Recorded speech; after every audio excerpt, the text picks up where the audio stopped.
गाड़ी में और अपने घर पर रख के एक आम आदमी की तरह आप लोगों से मिले और आम आदमी की तरह समस्या सुने आप लोग की। बहुत हो गया ये सुनने वाले। कोई भी आ रहा है, सुना जा रहा है यहाँ पे मेरे पिताजी को। आप बताइए नौजवान साथी, अगर आपके पिताजी पे कोई अगर झूठा आरोप लगाए, कोई ऐसे लांछन लगाए, तो क्या आप सहेंगे? उस आदमी को जाने देंगे वापस जब तक परिणाम साफ नहीं होगा। यहाँ पे कहते हैं, कल परसों के कार्यक्रम हुआ रोहिला में और वहां पे कहते हैं हर हर महादेव। ये क्या अपने पापों का प्रायश्चित करते हैं कि रोहिला के साथ के लोगों को अपने पाप में मिलाना चाहते हैं?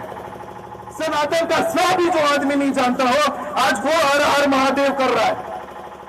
अगर करें तो दिल से निकलनी चाहिए वो आवाज, इच्छा से निकलनी चाहिए वो आवाज, सम्मान से निकलना चाहिए वो आवाज। पर नहीं, जहां उनको लगता है कि मैं गलत कदम पे जा रहा हूं तो हर हर महादेव, उसके आगे कोई भाषा नहीं। आप वास्तविक जीवन जी रहे हैं, आप वास्तविकता की बात करिए। झारखंड में जेपीएससी जेईई के नीट प्रोटेस्ट हो रहा है, दिल्ली में नीट प्रोटेस्ट हो रहा है। उनसे पूछा जाए तो जेपीएससी का फुल फॉर्म तक नहीं बता पाएंगे। यहां पे आके राजनीति करने चले। ये डर की राजनीति, ये भय की राजनीति बंद करिए।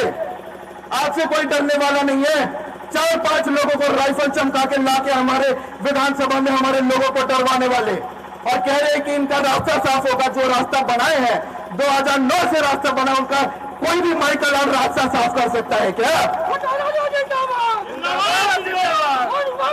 शंकर प्रताप देव, स्वर्गीय भैया शंकर प्रताप देव के पुत्र हैं।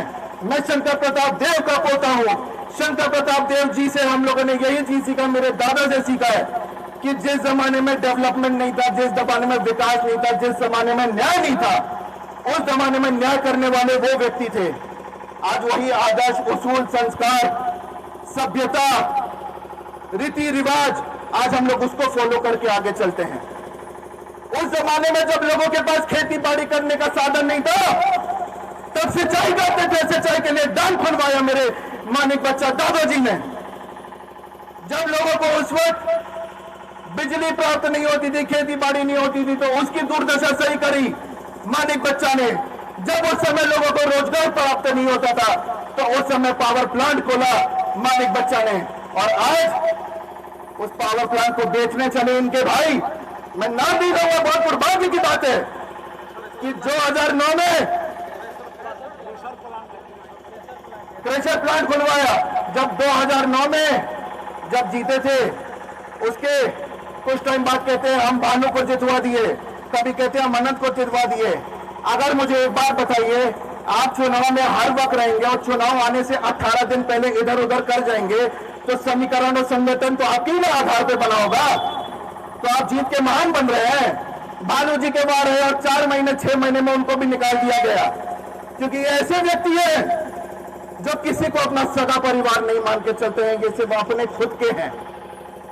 इसीलिए मैं ज्यादा कुछ ना बोलते हुए मैं बहुत आभार करना चाहूंगा मेरे पिताजी का, और मैं फख्र हूं उनका बेटा होने में और भैया शंकर प्रताप देव जी का पोता होने में, कि आज जो काम करवा रहे हैं और जो काम होता आया है, चाहे वो रोजगार से संबंधित हो, चाहे वो सिंचाई से संबंधित हो, उस चीज को, उसके आदर संस्कार को, उसके उसूलों को आज तक ना कभी छोटे राजा भूले, ना आपको वादा करके जा रहा है इस विष्णु मंदिर में, ना मंडू बाबा भूलने का कभी जिंदगी में।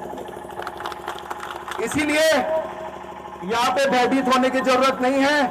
जब तक हमारी सांसें हैं, आप सबकी परेशानियां हम लेंगे। और ये मैं विष्णु मंदिर में क्या जा रहा हूं, देखिए 15 साल आप लोग नहीं थे पावर में, 15 साल विधायक जी पावर में नहीं थे, 15 साल हमारे कार्यकर्ता पावर में नहीं थे।